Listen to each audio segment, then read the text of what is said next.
안녕하세요. 오늘은 지난 시간에 말씀드린 바와 같이 진리를 하는 바른 자세에 대해서 시작하겠습니다.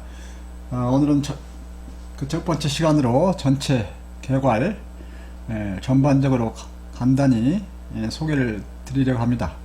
상세한 것들은 앞으로 세 번에 걸쳐서 1부, 2부, 3부로 나눠서 상세하게 말씀을 드려볼까 합니다. 그래서 오늘은 전체 개괄로서 제목 위주로 간단히 읽으면서 넘어가는 걸로 그렇게 하겠습니다. 그래서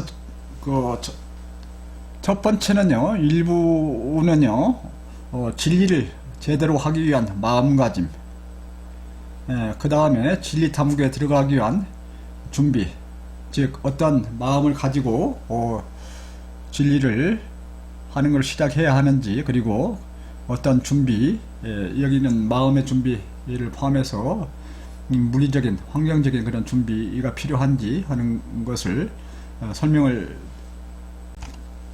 드릴 거고요. 2부에서는 두 번째 시간에서는 진리 탐구에 정진하기 위해서 갖추어야 할 그런 자세에 대해서 구체적으로 좀 상세히 말씀을 드려볼까 합니다. 그리고 3부에서는 세 번째 시간 3부에서는 온참 후 진리 탐구를 위한 28가지 질문, 그리고 10가지 수칙, 지켜야 했던 그런 10가지 수칙, 그리고 앞으로 깨달은 진리를 실천하기 위해서 어떻게 준비를 해왔는지 하는 것을 말씀드리려 합니다.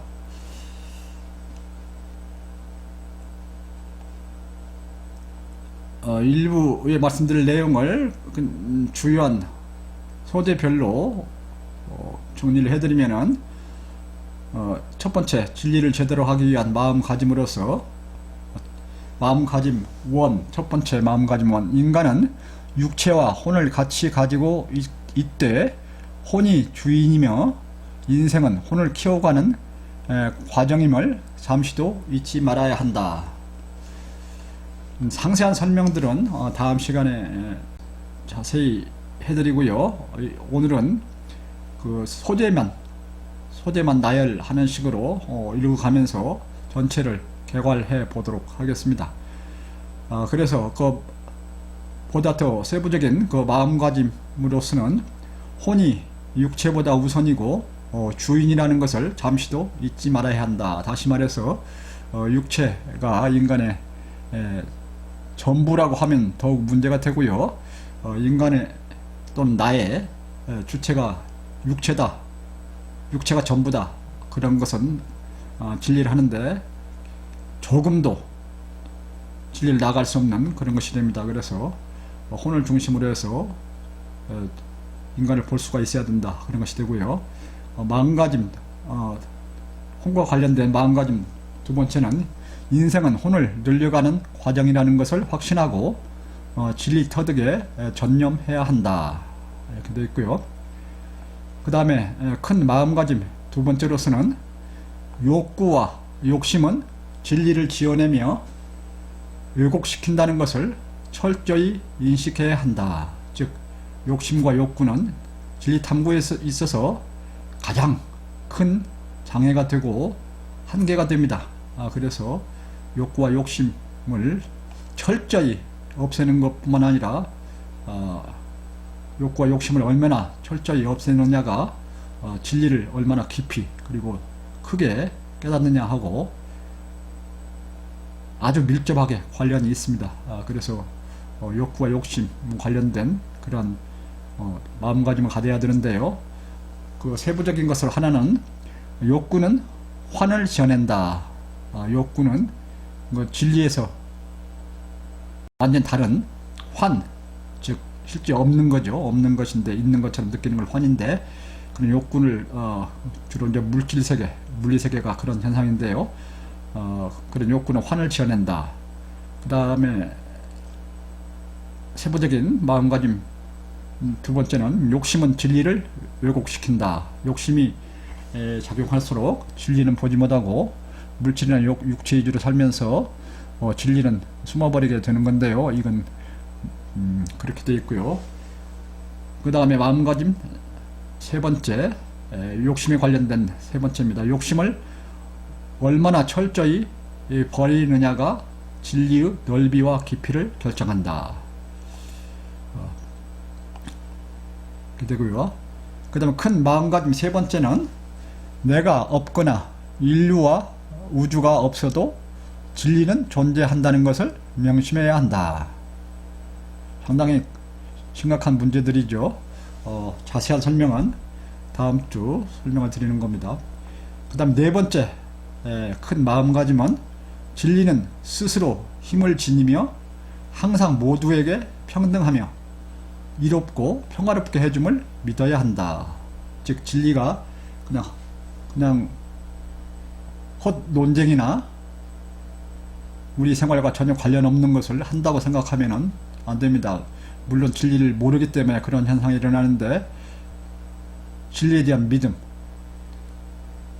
진리가 변하지 않는다는 것 뿐만 아니라 진리가 인간에게 정말 이롭다, 그리고 모두를 평등하게 만든다, 평화롭게 한다, 이런 것을, 그런 확신을 가져야 한다, 그런 내용이 됩니다.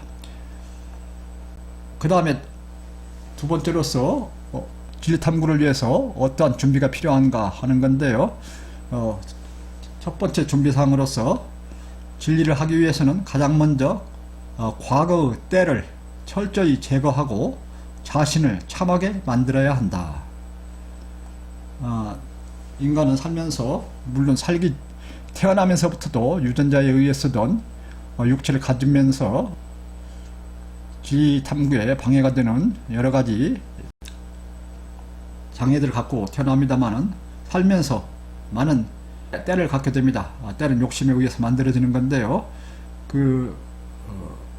욕심을 부리면서 때를 많이 갖게 돼서 거울로 보면은 때가 많이 끼면은 경치가 전혀 비춰들지 않듯이, 때가 많으면은 진리가 결코 비춰질 수가 없습니다. 그래서 그동안에 끼었던 때를 깨끗이 제거하는, 그래서 자기를 참하게 만드는 것이 필요합니다. 그래서 그런 준비가 필요한데, 그 세부적인 것으로 첫 번째는 먼저 철저히 참회하면서 잘못된 과거의 때를 말끔히 지워야 한다. 그래서 참회하고 회개하고 하는 것들이 필요한데요. 자세한 설명을 다음에 드리고요. 두 번째로서 과욕과 자만심을 철저히 버려야 한다. 이 욕심과 자만심, 욕심을 철저히 버리면은 자만심까지도 없어지게 됩니다만은, 과욕과 욕심을 철저히 버림으로써 때가 앞으로도 계속 끼지 않도록 해야 한다, 하는 것이 됩니다. 큰 준비 두 번째로서는 진리의 목표와 그에 도달하는 질문들을 올바로 만들어야 한다. 즉 막연히 회개하고 참회하고 자기 자신만 깨끗하게 만들고 그것까지는 부족합니다. 그건 자기 자신을 더러운 때를 지우고 깨끗하게 하는 것은 되는데, 거기에 자기 자신을 진리로 만들어가는 그런 것이 필요한데, 그 진리로 만들기 위해서는 참 진리를 깨달아야 되겠죠. 그래서 그 깨닫는 방법으로서 불교에서는 화두를 스승으로부터 하나씩 받습니다만은, 그 화두 하나 가지고는 안 되고요. 진리를 풀기 위한 질문들을 자기 스스로 만들어야 한다. 물론 남이 줄 수도 있지만은 자기 스스로 만드는 것이 좋습니다. 제가 티벳 가면서 가지고 갔던 그 질문들, 그 당시에 27개였는데요. 나중에 28개로 정리가 되었습니다만은, 그 질문들을 모두 풀면 참하고 온전한 전체 진리를, 모든 것을 하나로 있는 전체 진리를 알 수 있다. 그런 질문을 만들어서 갖고 왔었는데요. 그것을 세 번째 시간에 보여드리기로 하겠습니다. 그것은 참조로 보여드리는 거고요. 여러분들의 그 질문은 여러분들이 직접 만드시는 것이 좋다고 저는 생각하고 있고요. 따라서 질문을 정확하게 만드는 것이 굉장히 중요합니다. 질문을 잘 만들면 빨리 깨닫는 과정이 이루어지는데요.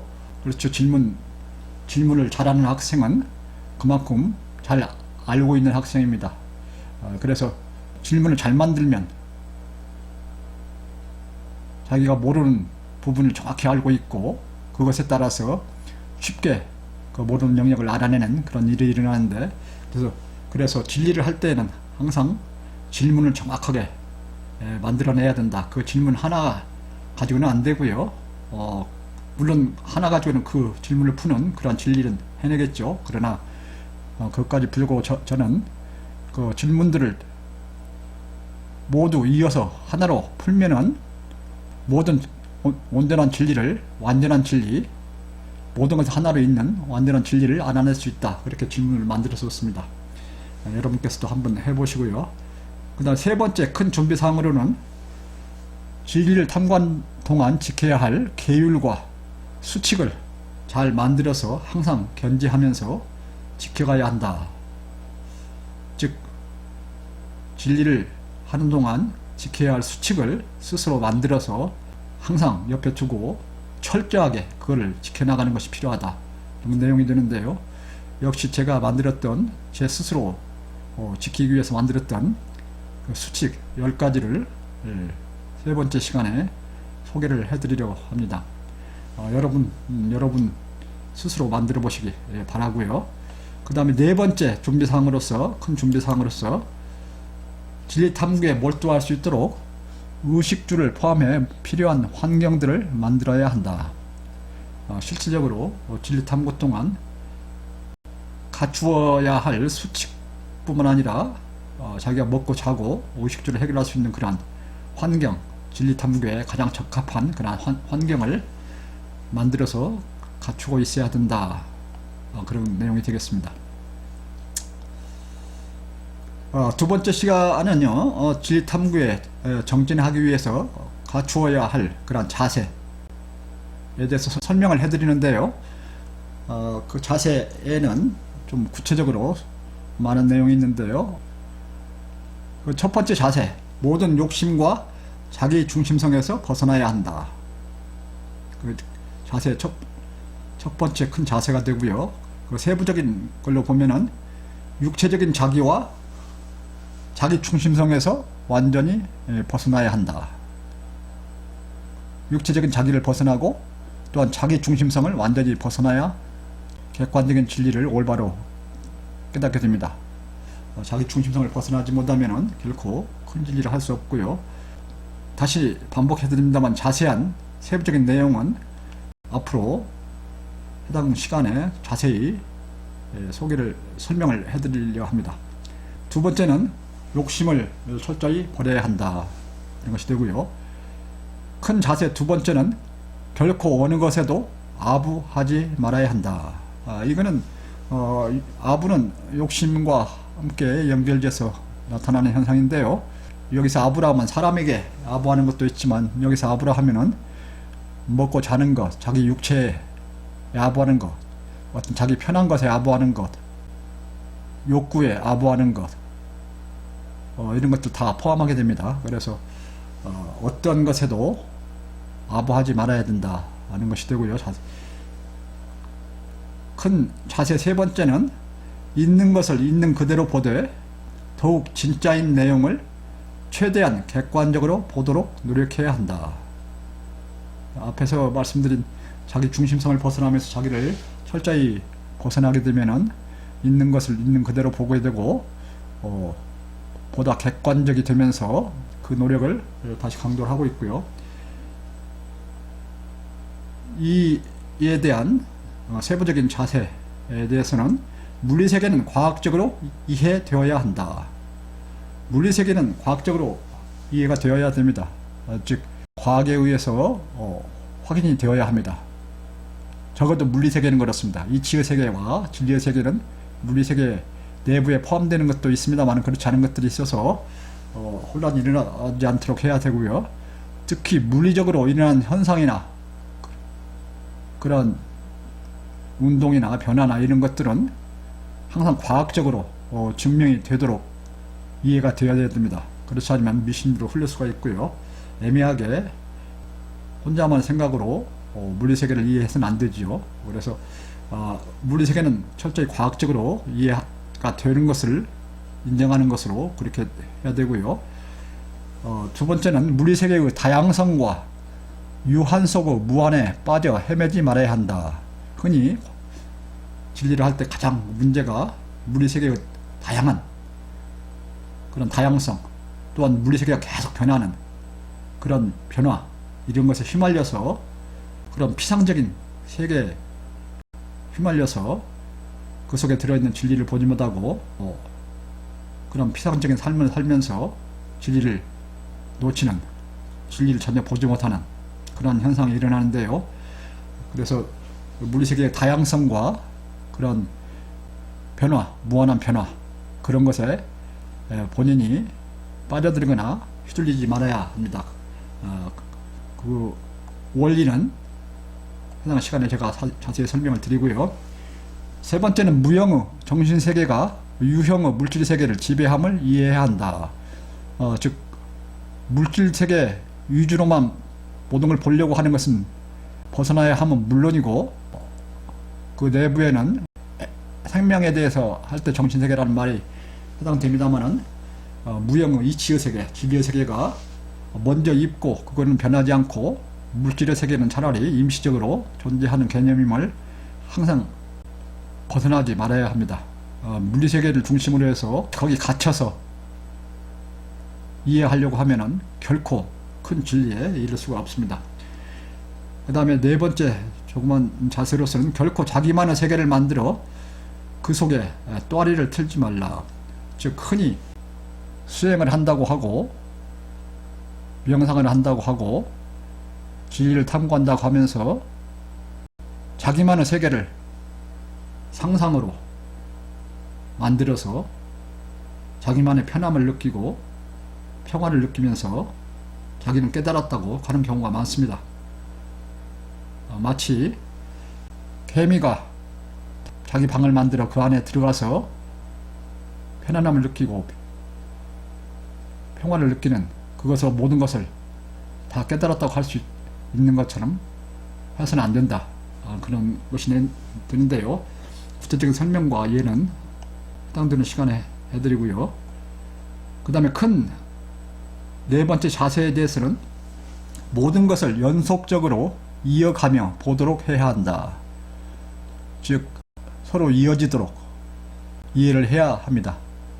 이어지지 않으면은 그러한 이치나 진리가 옳다고 말하기에 어려움이 있습니다. 그래서 모든 걸 연속적으로 이어서 보도록, 그래서 하나가 옳으면 그 다른 하나 또 다시 깨달은 이치와 진리를 거기에 붙여서 같이 또 옳은가를 몇 번 확인하고 해서 전체 올바른 진리를 해가야 합니다. 이것도 원리를 해당되는 시간에 더 자세히 설명드리기로 하고요.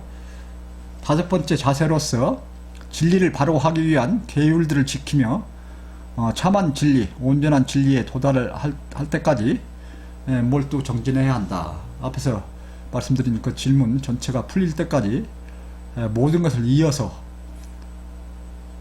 완전하게 확인하고 옳은 것을 확인하고 이해할 때까지, 그래서 전혀 의문이 없을 때까지, 모든 것을 다 하나로 풀 때까지 몰두 정진해야 한다. 그런 내용이 되고요. 구체적인 걸로 보면은 계율을 철저히 지켜야 한다. 계율은 철저히 지켜야 합니다. 자기 합리화를 하면서 자기에게 너무 너그러우면 안 되고요. 완전히 엄격해야 하고요. 계율을 철저히 지켜야 하고 마지막 질문이 해결될 때까지 정진해 가야 한다. 중간에 그만두는 경우가 많고요. 어떤 사람은 술만 먹으면서 자기 진리를 깨달았다고 하는 사람이 많습니다. 아까 전에 말씀드린 것처럼 자기만의 세계를 만들고 거기에서 편안함을 찾으면서 또아리를 틀고 앉아서 자기 세계만을 만들면서 진리를 깨달았다고 하는 경우도 있고, 어릴 때는 몇 가지 질문 풀고서 깨달았다고 하는 경우가 많은데요. 마지막 질문이 다 풀릴 때까지 끝까지 정진해야 한다. 그런 내용이 됩니다. 그러한 자세들에 대해서 구체적으로 두 번째 시간에 상세히 설명을 드리고요. 마지막 세 번째 시간은 제가 만들었던 진리 탐구를 위해서 만들었던 27가지 질문, 당신은 27가지였습니다만 28가지로 정리된 질문을 소개해드리고, 그 다음에 제가 진리 탐구를 위해서 만들어서 지키려고 그토록 애썼던 그런 10가지 수칙, 이걸 소개해드리고, 마지막으로 깨달은 진리를 어떻게 실천할 것인가, 즉 현실과 부딪히면서 현실에 대해서 어떻게 이해하면서 진리를 실천해 갈 것인가 하는 그런 내용인데요. 이 순서로 말씀드리기로 하겠습니다. 오늘은 그 제목 위주로 또는 소재 위주로 쭉 설명을 드렸고요. 진리를 하는 바른 자세에 대해서, 물론 조그마한 진리를 하려면 이 정도 거창하게 시작할 필요가 없습니다. 그러나 지금 제시하고자 하는 것은 보다 깊은 진리, 완전한 진리를 완성해내기 위해서 어떤 준비를 해야 되고 어떤 방법으로 나아가야 하는지, 그 방법을 소개해드리고자 하는 것입니다. 앞으로 자세한 설명에서 여러분 뵙도록 하겠습니다. 오늘은 간단하게 마치겠습니다. 감사합니다.